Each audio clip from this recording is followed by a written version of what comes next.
just because something is exciting doesn't mean it's much more profitable. I realized finally that cash flow is what got me into this business in the first place. It made over the first summer more than I made on most of my long-term rentals over the whole year.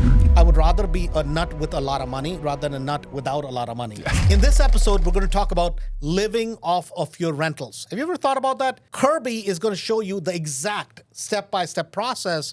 How do you build a portfolio of properties directly with short terms and midterm rentals, and how do you do it quick, fast, avoid the mistakes he made? So let's get into it.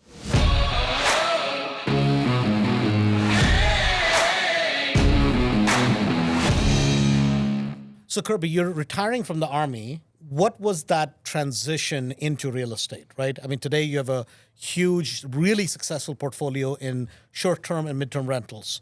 So how did that happen? Yeah, so this was back in 2011 when I was getting out of the Army. And at the time, I had all kinds of friends who were, getting these consulting jobs and going into these, six-figure, roles. And I had always had this passion for real estate. So I thought, I'm going to get out. I'm going to just have this straight line of success in real estate, and it's all going to be good. And so I got out, promptly moved into my parents' basement, and tried to start this flipping company that I thought would just take off and I'd just make a whole bunch of money overnight. And that's not exactly how it went. Okay. So that was an interesting time because now looking back, we didn't know it at the time. 2011, 2012, we were coming out in the Chicago market of kind of the dip. I mean, the big, obviously, bust in the market. And if we look at that line today and looking back, oh my God, it was such a great time. Yeah. But that was some tough years. Yeah. Right? I mean, it was not necessarily quite, as easy.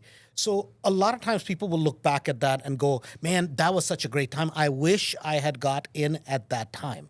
So let's pick it up there, because what do you see the difference in today's market? Because today it's hard to find, but very easy to sell on the back end. Yeah. And so what do you say to that whenever people look back and say, oh my God, Kirby, I should have started back in 2012? Yeah, so I've interviewed, I think, 220 people now on my podcast, and I ask them their biggest regret most times, and almost every person says, I wish I would have bought more sooner. So that's always a sentiment no matter what. It would have been easier before. But I think the big difference back then is our first deal, we bought off the MLS for a $50,000 discount. Like people were just panicking and selling, but then you couldn't sell it on the back end, Right. Right. And so now there's no inventory on the market, and so it's a lot easier to sell, but it's harder to find deals. So there's always, no matter what the market is, there's always some hurdle that you're going to have to overcome. Got it. So at the time in the south suburbs, that's where you guys started, right, in the Chicagoland market, for people who are familiar with Chicagoland.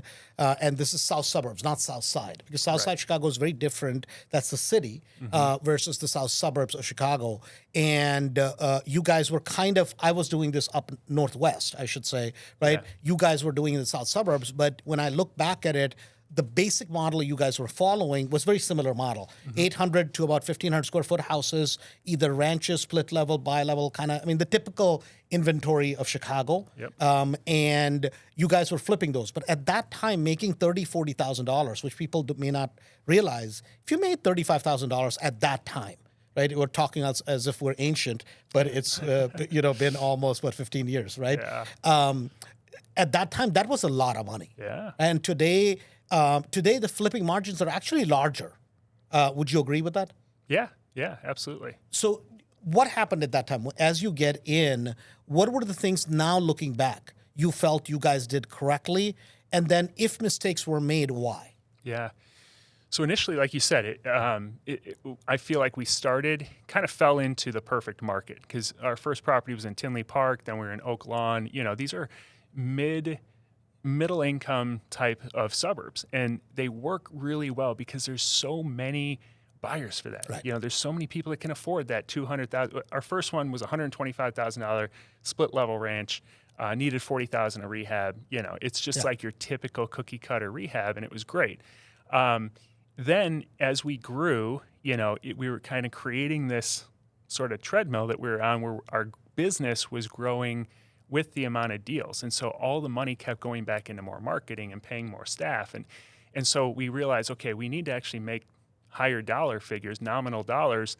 And so then we started looking at the North Shore, the north side of Chicago, and looking at $1 million properties and saying, well, if we can make a 25 to 30% return on $1 million property as opposed to a $150,000 property, man, those dollars look real good. So hold on, man. You're telling me that basically, because the logic goes something like this, right? It's like, man, listen, imagine, guys, if you're doing $20,000, $30,000 deals, I mean, why would you do that? Why not just add an extra zero at the end of it? I mean, that talking point sounds really great, but the reality is very different. Yes. So explain why you say that, because there's so many people that don't understand that fact that actually the mid-tier market is not only the most profitable in terms of cash-on-cash returns, but quickest turning, the simplest things to sell, easiest place to find properties because there's millions of them and there are a million buyers on the back end. What happens as you start moving up that food chain? Yeah. So a handful of things happen that we just didn't consider. So number one, the buyer pool is so much smaller. So there's a smaller amount of people that have that type of money.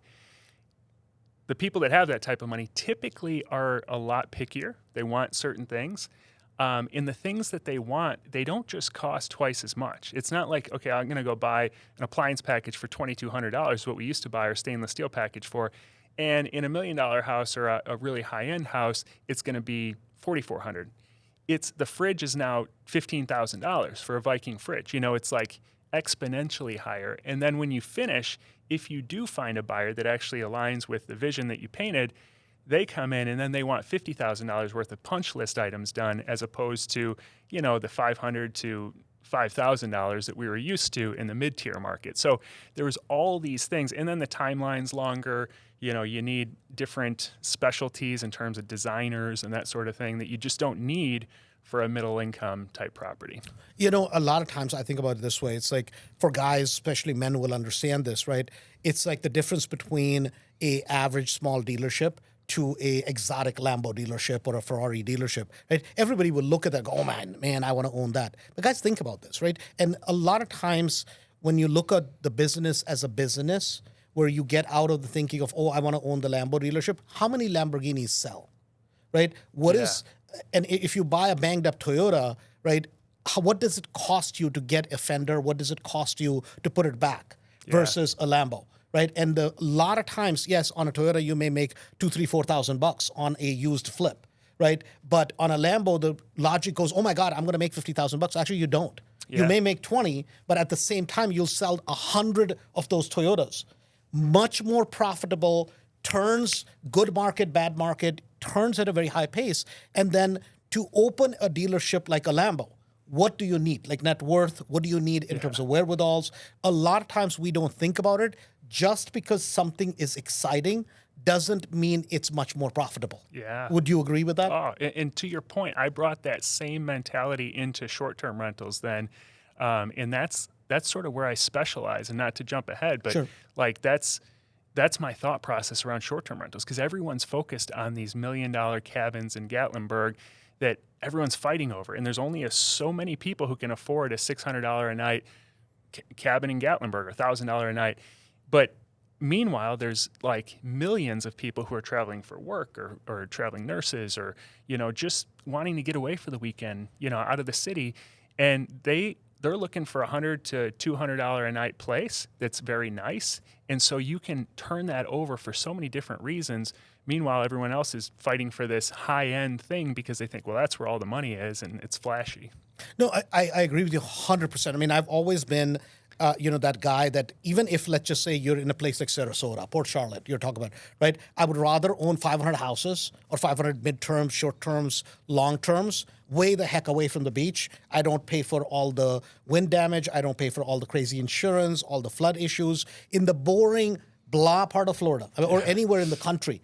And then go buy the baddest mansion on the beach. Why? Because all these rentals pay for that mansion you want or the exotic quote unquote Airbnb, whatever the heck it is.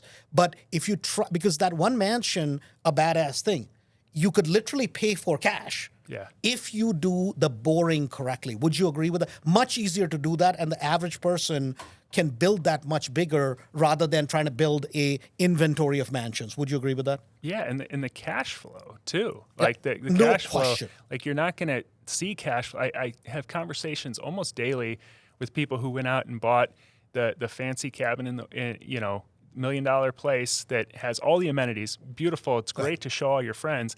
And they're like, it's not getting me a single step closer to financial freedom. I'm still grinding it out every day at my job while I own this flashy vacation rental that doesn't bring me any cash flow. So I want to come back to this discussion, right? I want to kind of go back to, so you guys are doing small like turns, right? Meaning that mid bread and butter market, because the south suburbs of Chicago, a little bit more blue collar compared to the northwest part of Chicago. That's just how it is. All the highways go through there, the big train junctions. So more blue collar workers than white collar workers generally, right? So price point is, but in that mid sector, it's a very nice, strong market because people have to buy a house to live in, right? Or it's their second home. Yeah. So you guys are doing well. You go to the north part of Chicago, right? Now you guys are buying, at that time, $1 million house was an expensive house. Yeah. Right? That's like a $2.5, $3 million house today. Yeah. Right? Yeah. Because, I mean, just the market was so different at the time.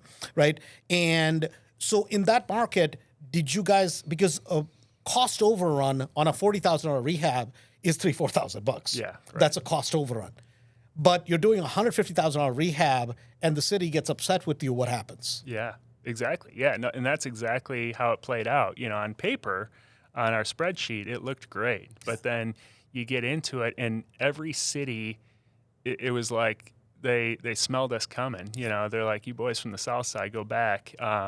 And they didn't want to work with us. And it's it's guys, think about this, right? If you're doing rehabs in Chicago, for entire city of Chicago, there's 19 inspectors. It's a fact of life. Yeah. 19 inspectors for all of Chicago. Yeah. Right? I'm not saying don't pull a permit, please, but just understand the ratio.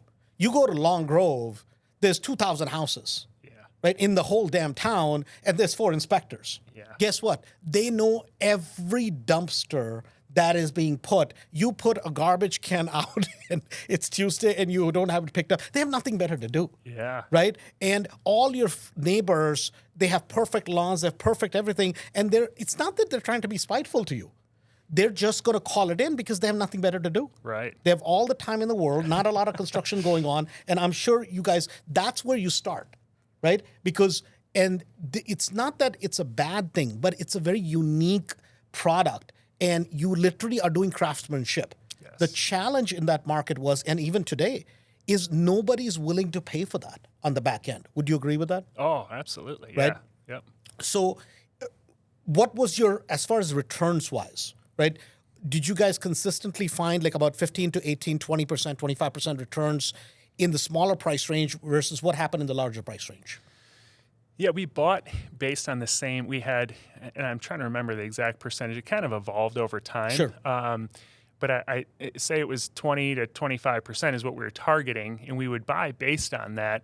But to get that in the higher end markets, we're putting on second stories. We're digging out basements. We're doing things that were massive construction projects in order to add enough value, in order to buy a crappy enough property that it's cheap enough for us to have that type of margin. So now you go from a 60, 90-day rehab to an 18-month, 2-year rehab. Exactly. Right? Yeah.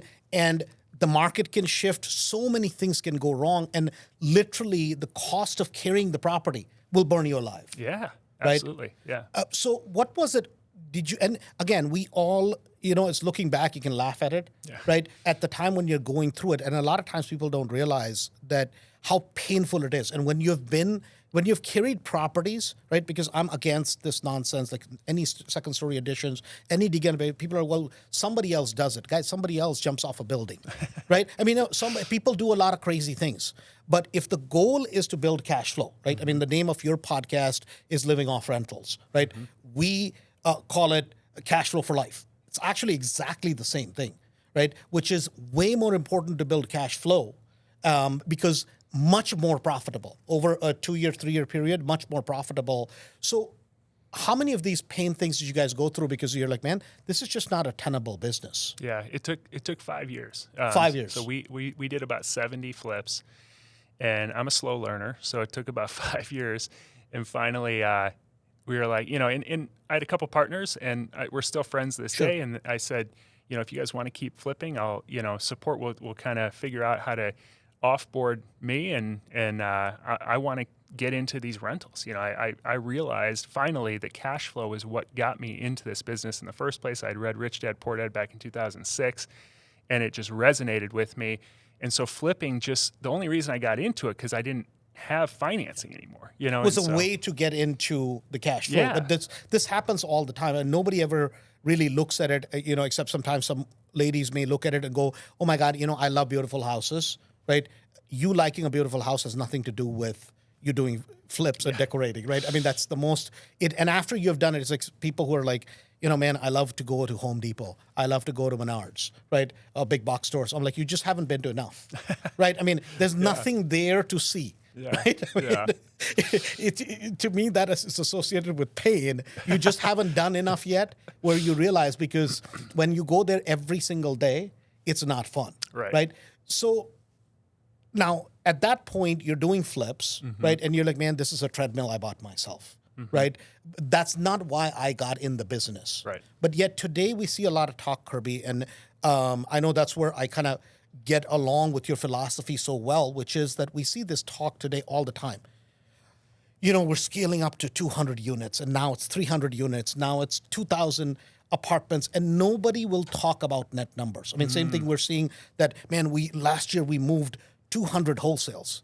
I'm like, hold on. If you move 200 wholesales, what do you make on an average wholesale? Yeah. Well, we're doing like 22,000. Good.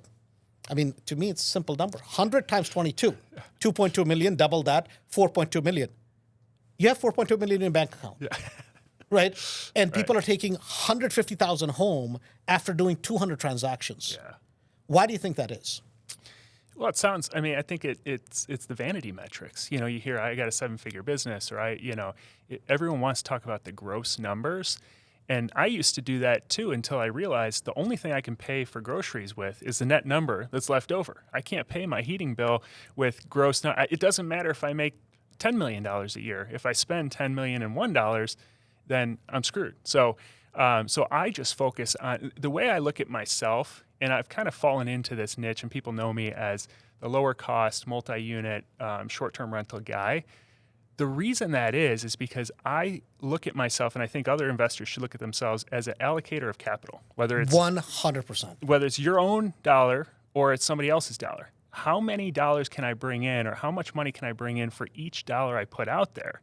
Net numbers after all the expenses. And the reason I'm in this niche is because I haven't found anything that provides as much net return per dollar I put out there. So I guess that's where I'm going to go with the next question is, you present yourself well. I mean, clearly you're a smart guy.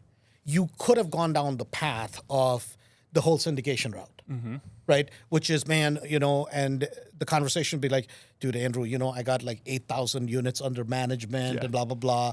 But for whatever reason, you have stayed out of it, right? It's not like you're not aware of that world. Right. Why? There was a year where that I basically focused on multi-unit because I thought I was going to transition. It seems like everyone graduates there. Sure. And I went to, Rod Khleif's event here in Chicago. I went to a bunch of different seminars, really read about it a lot. And then I started having multifamily investors on my podcast, because it's a great way to learn from other people.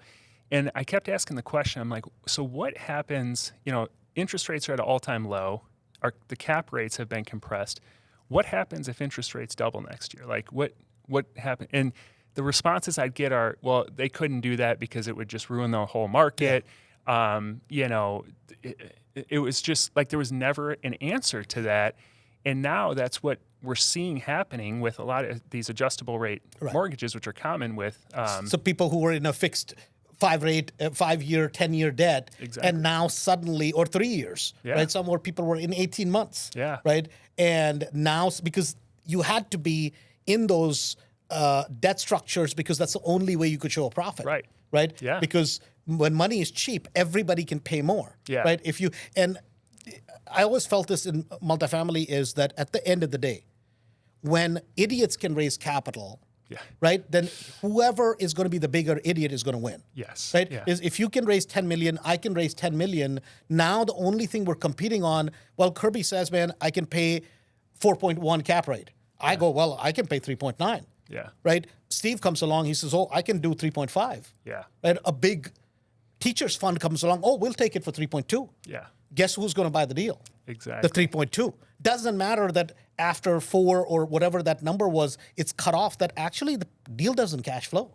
Yeah. Right? There's no way to make a return, but the race was to the bottom, not to the top. Yes. Right? Exactly. Yeah. And that's the thing. Like there's no real like off market deal. Like there's so many houses that I was so used to, like, I'm finding these needles in the haystack that are just great deals.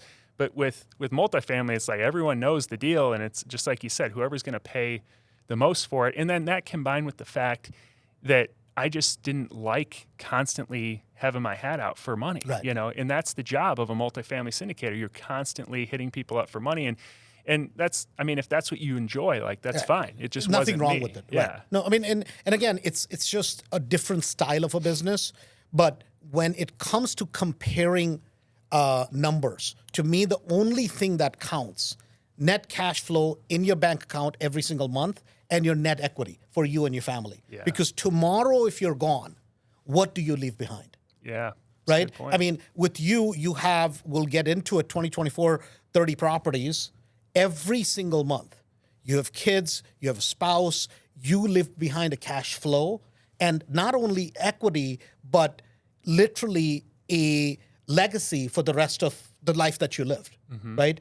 And my biggest problem with this whole multifamily, big numbers and the 7-figure and the 8-figure mastermind is like the emperor with no clothes, right? The tide just hasn't gone out, but everybody's naked on the beach. I mean, this is really what is going on in the marketplace. And the competition is, oh, you say 7 figures, I'm going to say 8. Yeah. I say 8. It's like, guys, having a $50 million business and netting out $2 million is not a good business. Yeah. You can run a $5-6 million business and have a high net and do very well, right? But yet we live in a society. I mean, the latest thing that I'm hearing from everybody is, oh, I'm just going to buy a business. Yeah, I'm like, really? Right? I mean, this is the latest thing. Like, oh, yeah, 6-figure, 7-figure, Andrew, you know, there are 2 million businesses for sale. I'm like, why do you think they're for sale? For 2 reasons. Number one, they don't make any money. And number 2, the people have aged out without making any money all their damn life, right? But so what was that transition like? Because you first went to that rentals, long-term rentals, and then you have kind of, transitioned up into midterm and short terms. Yeah. So obviously, you talked about that flipping was not, you realized that this is a rat race. So you started doing rentals. What part of town were you doing rentals in?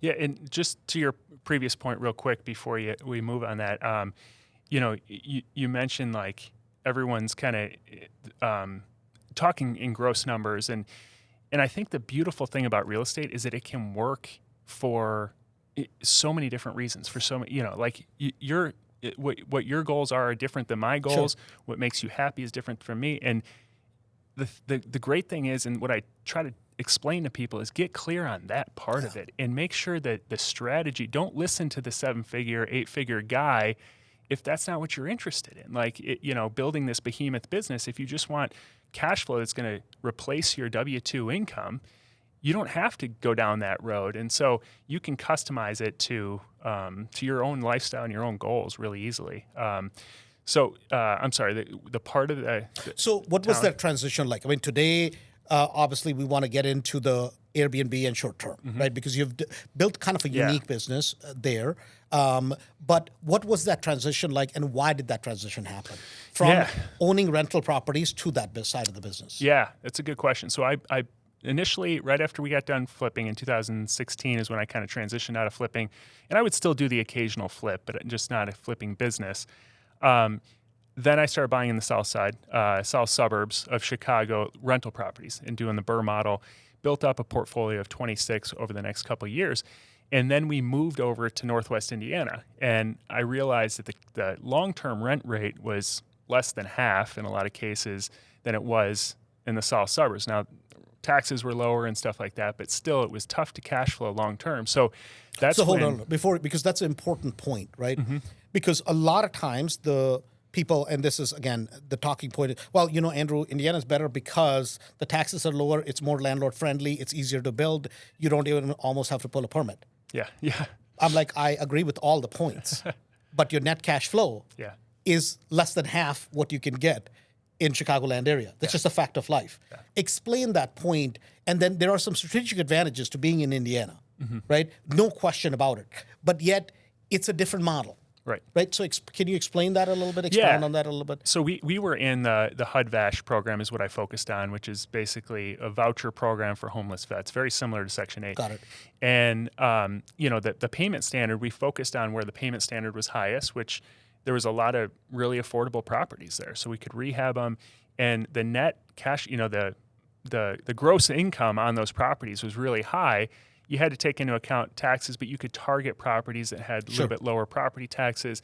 And so you could, we were targeting at least $500 of net cash flow. Net cash flow. Yeah, on each property. You're doing the BRRRR method, so you're buying it, rehabbing it, you're taking the carrying cost, you're trying to get an appraisal high enough so you can at least get all your costs out of it. Exactly. Because otherwise, where do you get the capital from? How do you continue to scale? Exactly. Right? So I want to kind of just touch on that a little bit, because a lot of times everybody wants to build cash flow, right?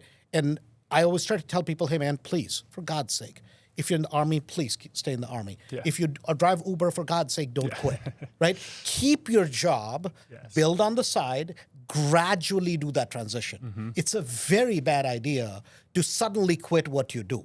Would you agree with that? Yeah, absolutely. Yeah. Because a lot of times what people don't realize is if you want to be a multimillionaire, the easiest way is keep your job. Build on the side. I promise you, you'll get there. But if you quit, I can promise you won't get there. Right? So what was that transition like? Because it's tough when you're building a rental portfolio, right? And you were in real estate full time, right? Where did that income come from at that time? How were you juggling that? Because that's a little bit of a juggle. Yeah, well, I went back to work. So I've gone into real estate full-time twice now. So the first time was 2011 when I got out of the Army, did it for 5 years. It was a grind, never really made much money. Then when I transitioned to rentals, to your point, I needed to pay the bills still. So I got a job as a CFO of a nonprofit that I'm pretty passionate about, and so that was in the city. And so I was doing that while building this rental portfolio. And then we moved over to Northwest Indiana, and we discovered this short-term rental model. And we discovered it by trying it in our basement, So I want to, because a lot of times, right, we will, especially people who are entrepreneurial minded, I genuinely mean this. I think you had a little bit of an advantage over a lot of people where you've kind of been in the Army, you served, so discipline certain things, right? Were obviously ingrained into you. You seem like a pretty disciplined guy, right?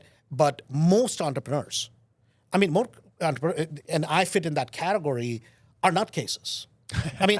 Complete nutcases. I'll say this, and I'm not saying in a bad way. Just understand that you get a million ideas all at the same time, right? And that's not necessarily good in terms of success, right? And they have 50 ideas all the time. Every 15 minutes, they get a new idea, right? And that creates a lot of havoc. But even for you going back, did that at that moment feel like, oh my God, I'm kind of stepping back? Because a lot of times entrepreneurs, you tell them, hey man, go get a job. Like, but no, Andrew, I want to be a multimillionaire. I'm like, yeah, get a job first. Yeah. Did that seem like a step backwards, or did you inherently understand that, no, this is the right thing to do? Yeah, absolutely. To your point, I felt kind of like a failure. And it's hard to admit talking about, I'd been talking about real estate, and how I was doing it full time for 5 years, and now all of a sudden I got to go get a job, but at the same time I was just getting married, having our first kid, and I realized this is just what I need to do. And I also, based on that 5 years of a lot of mistakes and a lot of learning, I couldn't have known what I knew then and have the perspective that I knew to build the cash flow had I not gone through a lot of that stuff that really didn't yield a lot of financial results. So if I made a statement, see if you agree with it, right? If you take care of real estate for the first 5 years, real estate will take care of you for the rest of your life. But that first 5 years, you taking care of it, meaning letting that little seedling grow, let it mature a little bit before you just basically say, okay, give me a fruit. Right. Would you agree with that it takes a little bit of time? Yeah, absolutely. It's not a get rich quick, and anyone who tells you it is probably selling you something. So. Right. So you start you transition to Indiana because of family reasons. What was the reason?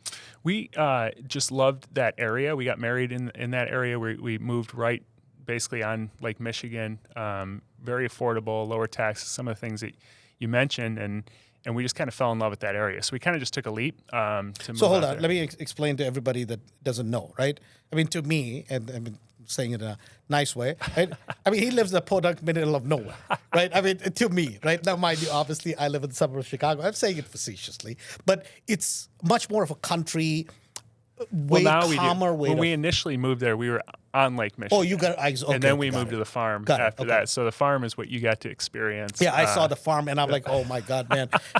Me watching a vlog on YouTube about chickens and the sheep and all the. But you have all those things. We do right? not all of them, but most. But you have a lot of the cool little things. Yeah. But that's you. That's very much you, your family, your kids. That was by design. You guys love that, exactly. right? I mean, and what I like, and I think I really, really respect this, is that what you've done is you've taken real estate, and you've decided, what do I want to do? What is important to me and my family? And then we're going to use real estate to not only build a great future, not only build wealth, but this is a lifestyle. Yeah. Right? And the real estate serves you, and you don't serve real estate. Yeah. And, that money can solve money problems. But really, at the end of the day, my philosophy is, what do people want? They want to be fit. They want a peaceful mind. They want a house full of love. These are things money can't buy. But what money can give you is autonomy. And that's what I realized early on is like the flipping, I had no autonomy. And with my 9-to-5 job, I had no autonomy. Like it was a grind. And so if the ultimate goal is, a peaceful mind, physical fitness, a house full of love, then you're probably, if you're working 60 hours a week, you're probably not working out a whole lot. You're probably not having a lot of room for peacefulness. You're probably not building loving relationships. So I think that really summarizes what it is. So what was number one? So a peaceful mind. A peaceful mind, number one. I like that. Yeah.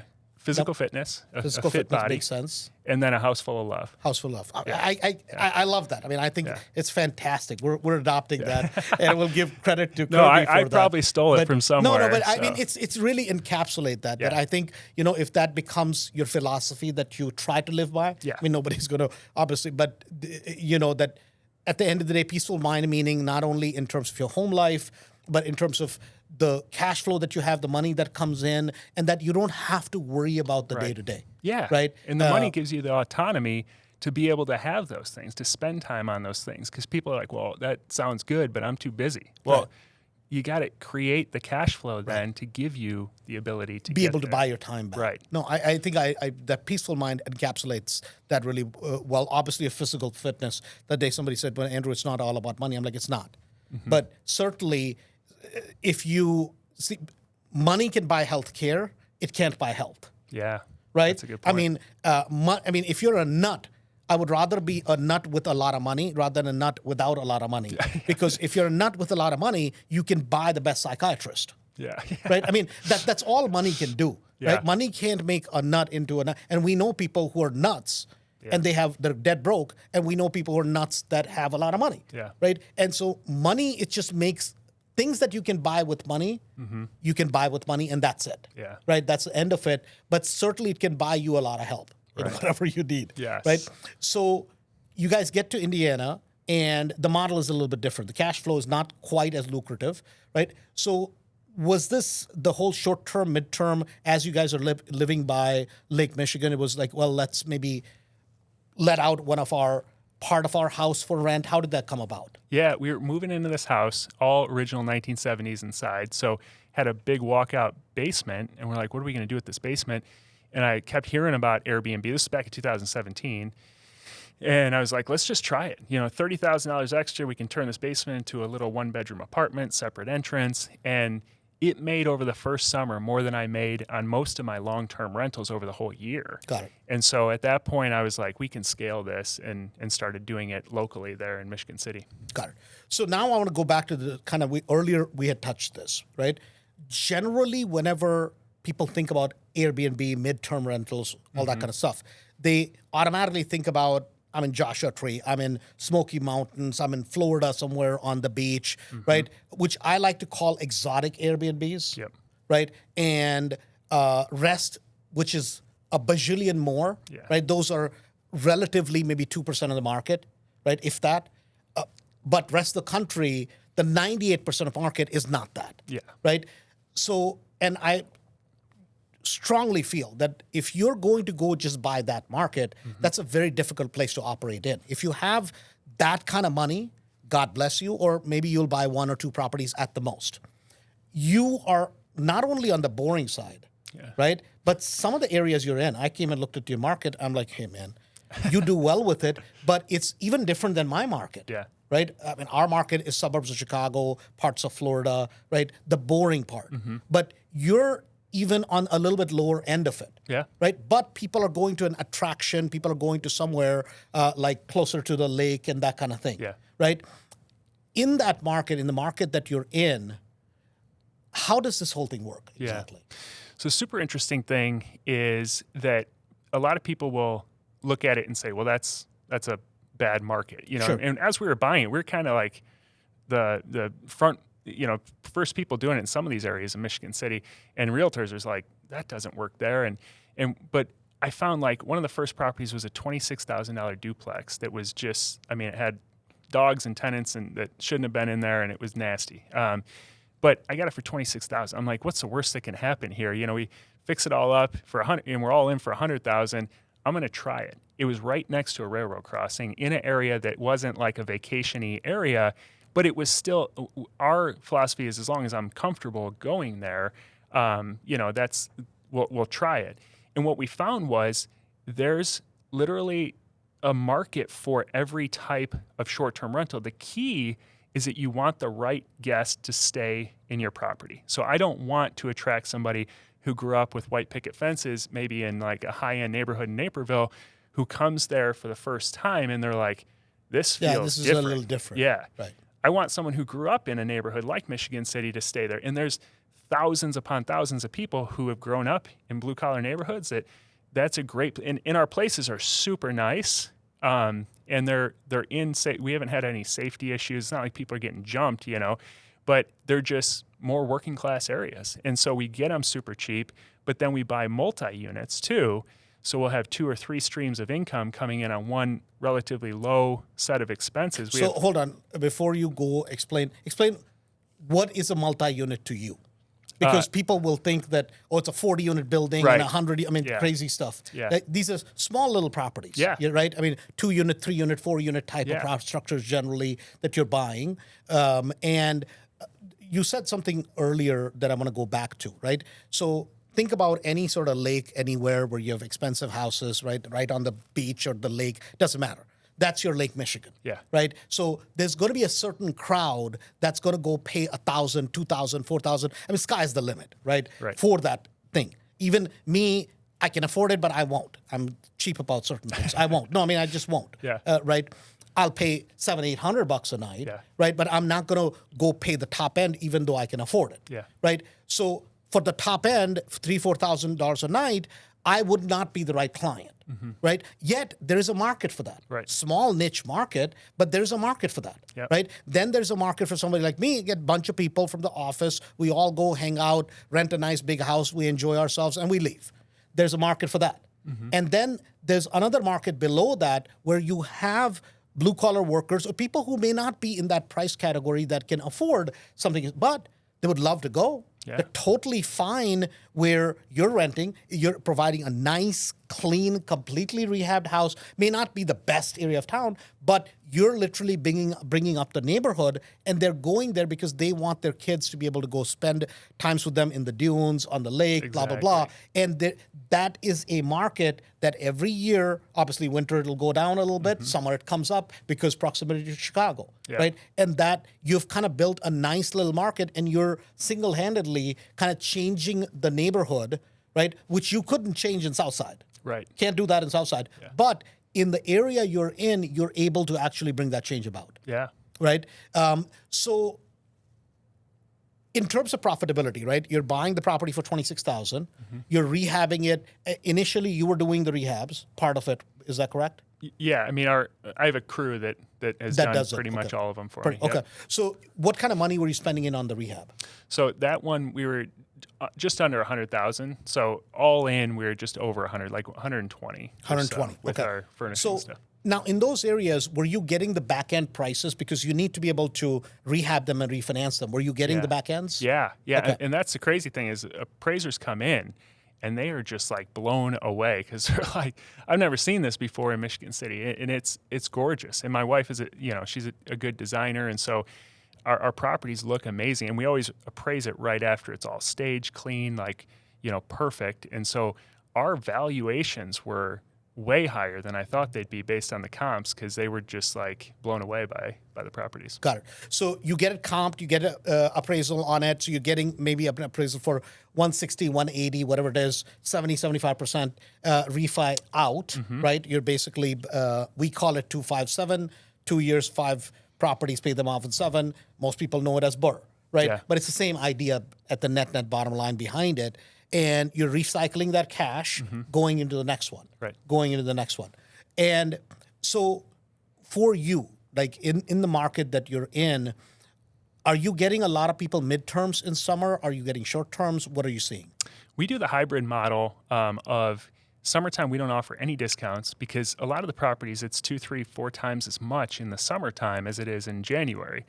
And we're booked almost every single day throughout the summer. So we don't offer any discounts. It's all short-term rentals in the summer. There's no long-term stays for the most part. And then as we get to the end of summer, then we start marketing a 30% discount for 30-plus days. And we'll start to fill them with workers or nurses and stuff like that. And we capitalize on the slower season when we typically every weekend is booked, but that's about it. Now we have 100% occupancy if we can get the midterm renters in there. Got it. And I think it's, at the end of the day, guys, it goes back to the price that you pay. You're all in cost, right? Purchase, rehab, and whatever other carrying cost it is. If you're significantly lower than anything else, you'll beat the competition every time. Good market or bad doesn't make a difference. If you're flipping, you're doing anything in this life, it doesn't make a damn worth of difference. Right? You buy a property for $200, I bought it for $150. At the end of the day, give or take, similar condition, we're going to do the same rehab. Guess who's going to win? Me, not because I did a better rehab than you. Why? Because my basis is low. I mean, that's just how real estate works, right? And that's kind of what you're doing. That your carrying cost, even with today's interest rate, is so low relative to the rents that you're getting. And it's all relative, right? It's relative cost. So for me, let's just say on a midterm a property, if it costs me $2,500 a month just for the mortgage and, plus on top of that management and everything else, your mortgage on the property is going to be barely $1,000. Right? Your taxes are much lower than mine. Your, but your cash flow is just as strong, if not stronger, in some of those areas. Would that be correct? Yeah. It's, I mean, say like on that one, say if it's an average of $150 a night with a 65% occupancy rate, that's a lot of net cash flow on a property that's $8,000-9,000 gross coming in minus expenses. Even property management. Did you guys give that out? Because you talk about this, right? Specifically, what do you teach people in terms of when somebody's doing their first, second, third, fourth property? Should they give it out, or should they first learn the business by managing it themselves? Yeah, that's a great question. And what we recommend is on the first one, outsource the cleaning and the handyman. Those two roles, all the boots on the ground activities can be assigned. So you never have to show up to that property. There's properties in Michigan City 20 minutes down the road from me that I haven't visited in over a year. But all of the other stuff, the bookings, the pricing, responding to guests on your first one, I think it's so important to do yourself because you learn what guests want. You learn the pricing, what drives value. And then once we got to 5 properties, right around 5, we had enough economies of scale that we brought on a VA to do all the bookings, line up the cleaners, line up the handyman, line up the pool guy if there was a pool there, like all the different things that need to be done and they charged us hourly based on the hours they were working. So it was a tiny fraction of the 25% a property manager charges to manage a short-term rental, and we were maximizing our time and the cash flow that way. Got it. Okay. So basically for you guys, even today, right, you're, as far as interaction with the guests and everything, that's done by a team of VAs. Yes. It's grown to 3 different VAs that trade off now. Okay. And who keeps a kind of, because you still have to keep an eye, kind of pulse of the what's going on, right? So that you don't have things that slip through the cracks, or if something does, is that something your wife looks after? You look after that? Who does that? Both of us do. My wife does more on that side of things. Okay, yeah, got she's it. So overseeing. you're more looking for the next property, Yeah. the financing part of it, getting the property rehab, that sort of thing. Exactly. Okay. So as far as like in terms of profitability, when you look at it, because your podcast is called Living Off Rentals, Yeah. right? It's a great name, makes perfect sense. When you look at that with a midterm or with a Airbnb, are you telling people that, hey, if on a regular property, let's say you have $300, $400, $500 cash flow, we use 500 net cash flows on long term as a good benchmark, then they need to be doing at least 1,500 net on a midterm or a short term. What's the number you suggest to people to look at? I think 3 to 4 times net cash flow, not Net. gross, but net cash flow. I think is a really good benchmark. Got it. And so if somebody said they're listening to this and they're like, man, I want to get started, right? I want to buy my first short term or a midterm, right? Depending on wherever they live in Podunk, Idaho, Idaho, or somewhere a little bit more exotic. Where should they start looking? What should they do? So my recommendation is to start with the area of the country that's for sale, that's on sale. So if you look at the coast, they're charging a premium to live next to the ocean. I get it. But if you look at the Midwest and Southeast, that whole strip right in the middle, it's just a massive discount. And so what I try to do is combine the best of a lot of different things. So I look at the city first. So I look for states and cities that are, relatively friendly to landlords. And then I don't buy in the city because I'm paying 3-4 times as much in a lot of cases as buying 20 minutes outside. You can get a huge discount. You still have the benefit of this huge population center right next door. You can buy in a suburb where maybe there's a traveling sports facility or a museum or water park or all these attractions for that area, in addition to just people coming for all the reasons you'd come if there's a population center like weddings and funerals and work and all that stuff. And then, if you look at the nightly rate, just outside the city might be a 20% discount, but you're getting it for 3 times less. So your net cash flow, again, is just so much higher. So throughout the Midwest and Southeast, there's so many cities that this works really well. So it's like, if somebody understands geography, right? It's like you're buying a property, let's say, close to the beach in Miami. Yeah. Right? That's going to be astronomically high, right? And yet, if you go out a little bit, your rates are not going to drop. The price may drop by 3 times. Yes. But your rates may drop by 20-25%. Yeah. Right? So to make it simple, right, a property that's $1 million you can buy for $300.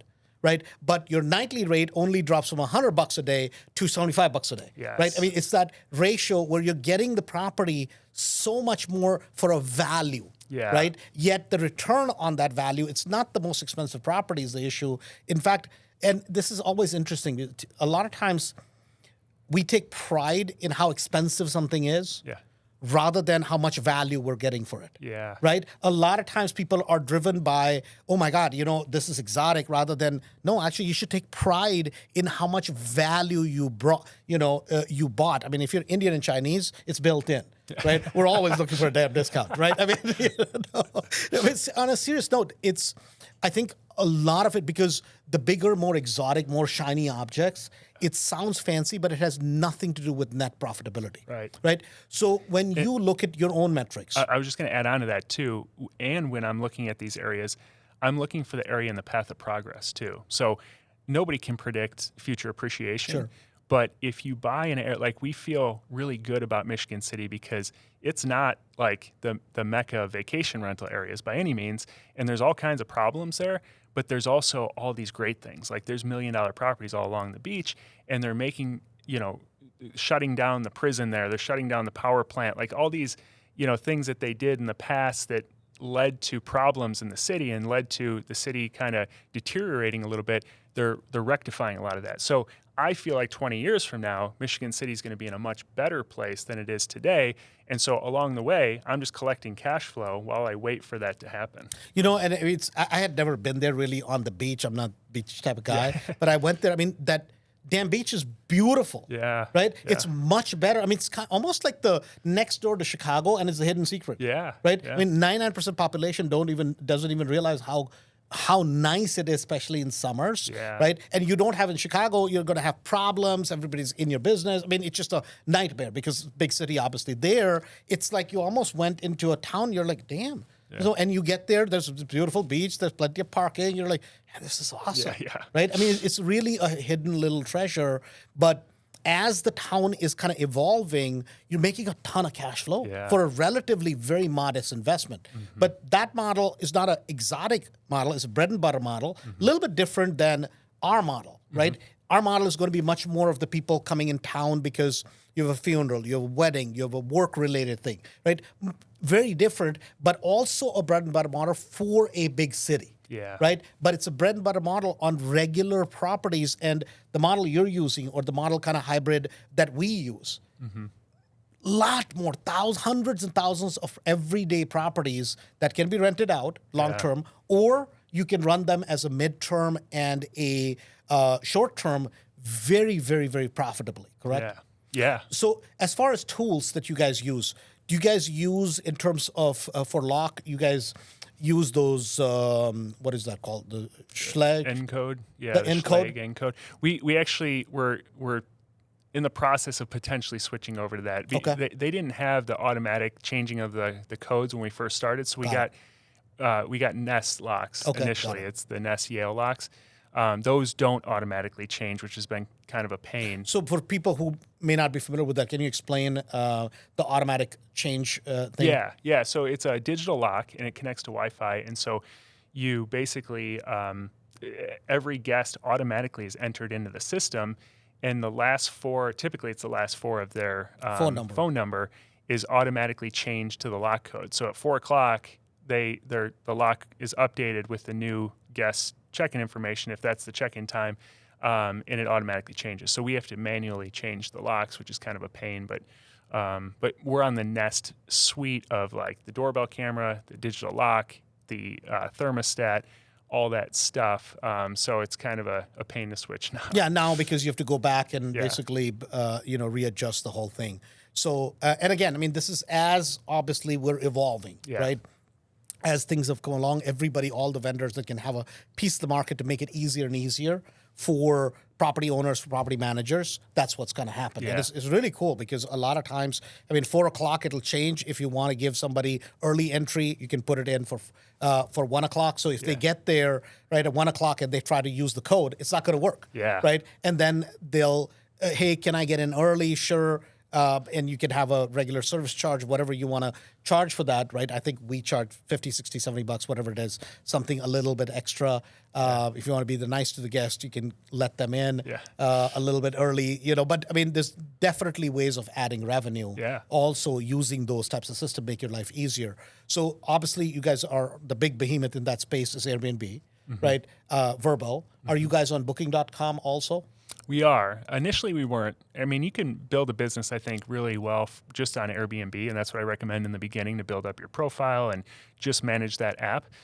But then once we got to 5, again, that's when we brought on an external, VA, and so we brought on a property management system, and so we use OwnerRez. Okay. And it's been great. It's super comprehensive, a huge pain in the ass to set up, but then once it's set up, it creates a back-end booking or a direct booking website for you that shows all your properties. So that's like your PMS property management system. Yeah. It's really kind of host of, and that interacts with a Verbo or that interacts with Airbnb? All of them, yeah. Right, okay. So you make one change in owner res, and it pushes it out to all of them, even your direct booking platform. So now return guests come back, they just go to our website, book with us, avoid, the 15% or 14% that they're being charged from Airbnb. Got it. And with all the guests, do you guys have any noise monitors? No, we've You never don't have done. any noise monitor. Okay. No. And then with the guests, do you have a gateway where before they connect to a Wi-Fi? So let's just say it's one adult guest that booked for 4 people. Do you collect everybody's emails, do outbound marketing to them? We were going to do that, and then we got OwnerRes, and OwnerRes automatically sends everybody a booking contract. So even if they book on Airbnb, the first message is, "Thanks for booking with us. Can you please sign this booking contract?" That just has like all of our personal rules and everything. And when they do that, it collects their email address. Oh, okay. So yeah. Okay. So even all the guests that are staying, everybody's email you'll Yeah. collect. Yep. Oh, nice. Okay. So you can do basically marketing to them. So if I go stay in one of your properties next year, probably I'll want to go. So you can basically do marketing to me throughout winter, throughout kind of summer. Exactly. Yeah, Okay, we have an nice. email list that just keeps growing, and so quarterly we send out, here's the things happening in Michigan City. We're running a special if you want to, book with us, and here's how to rebook. You have any stats, Kirby, in terms of how much comes through all these platforms versus what is the direct bookings?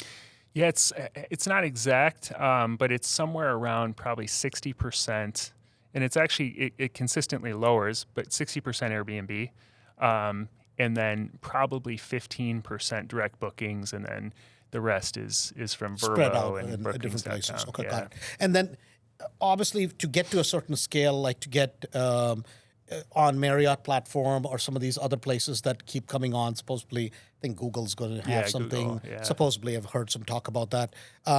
So there's this whole thing about traveling nurses. Yeah. Right. This is the word. I mean, anybody is like, they're like, oh, what about traveling nurses? I'm like, I don't know, man. If there's that many hot nurses traveling, I'd have to know. I mean, that have that much money to spend. But I don't know who started that. Yeah. And maybe it was during Corona, but how's your experience been?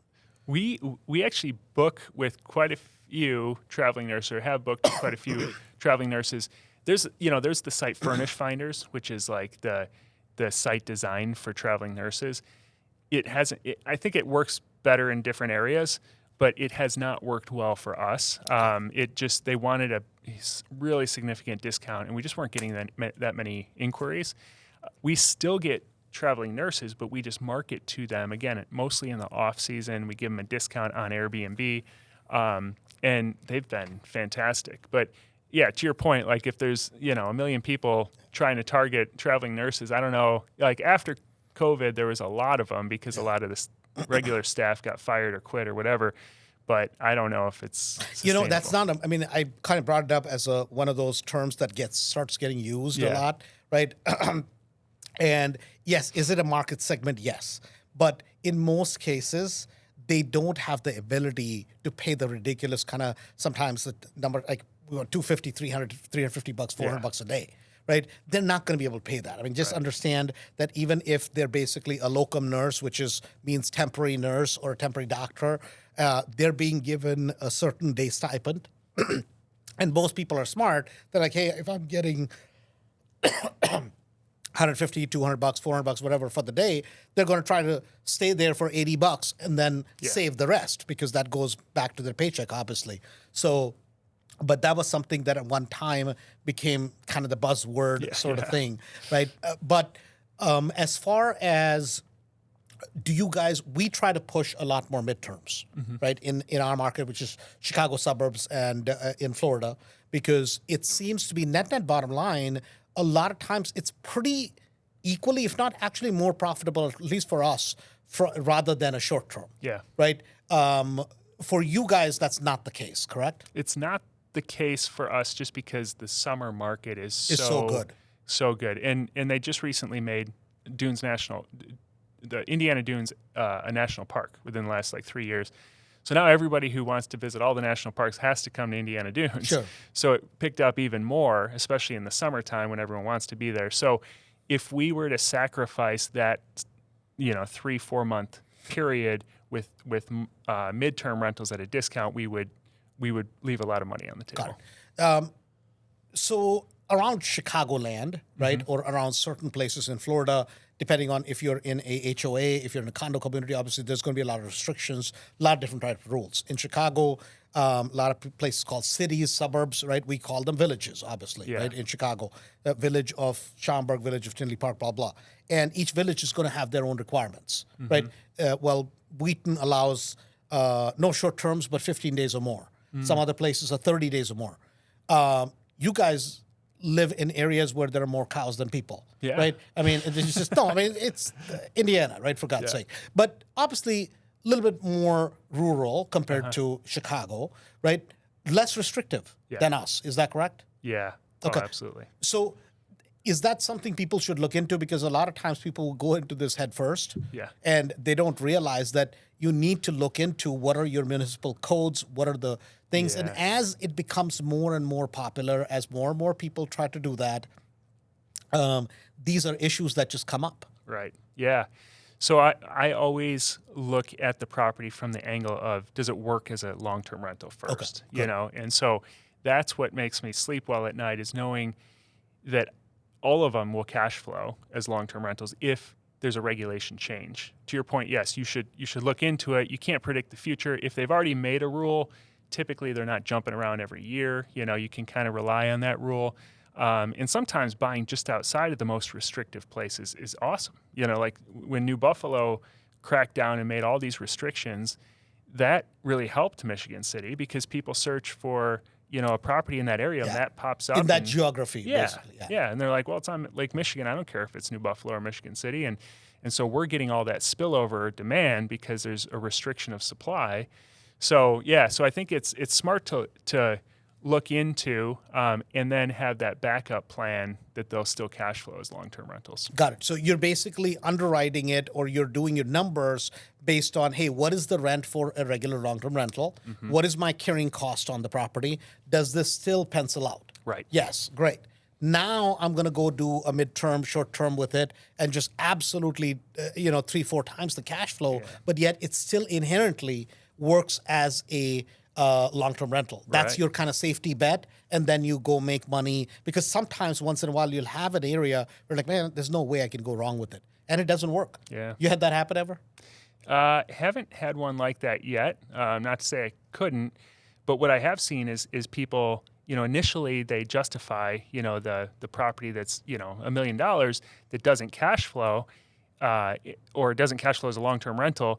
And they're like, well, if, one property, if it's got a negative $1,000 cash flow, if I have to convert it, no big deal. Well, then they start accumulating these properties.